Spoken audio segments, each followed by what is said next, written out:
Venkat Boston school படிக்கும்போது இப்போ நீங்க சொல்ற டைம்ல தான் எனக்கு நாங்க ஃப்ரெண்ட்ஸா தான் இருக்கிறோம். ஆமா ஆமா உங்க வீட்டுக்கு வருவேன். அப்ப நீங்க என்ன பண்ணுவீங்க, இந்த வீடு வாங்கி அந்த வீடு வாங்கி நடுவுல ஒரு பிரிட்ஜ் போட்டீங்க. ஆமாமா நான் ரெண்டு வீட்டு ரெண்டு வீடு சேர்த்துட்டீங்க. சேர்த்து நான் அப்பாட்ட சொன்னேன், "அப்பா என்னப்பா இந்த வீடியோ வாங்கிட்டு அந்த வீடியோ வாங்கிட்டு இந்த வீட்டுக்கும் அந்த வீட்டுக்கும் நடுவுல ஒரு இது போட்டிருக்காரு." அப்பவே உள்ள வரும்போது பிரேம் மட்டும் அந்த இதுல இருப்பாப்ல. ஆமா வெங்கட் என்கிட்ட சொல்லுவாப்ல, "ஏய் இது பண்ணலாம்டா அது பண்ணலாம்." நான் ரிக்ரெட் பண்ற ஒரே ஒரு விஷயம் தெரியுமா அங்கிள், நான் கீபோர்டு கத்துக்கல, நான் ரிக்ரெட் பண்ணல. நான் டான் பாஸ்கோல படிச்சு வேஸ்டா போனேன்னு ரிக்ரெட் பண்ணல.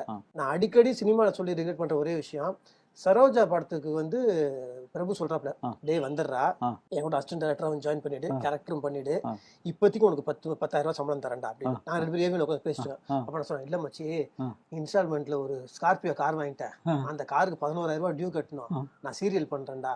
அவன் சொல்றான், டேய் இப்ப நல்லா இருக்கும்டா, நான் சொல்றதை கேளு, ஒழுங்கா என் கூட வந்துருன்னு. ஒழுங்கா போயிருந்தா நீ உருப்பிட்டுருப்பேன்.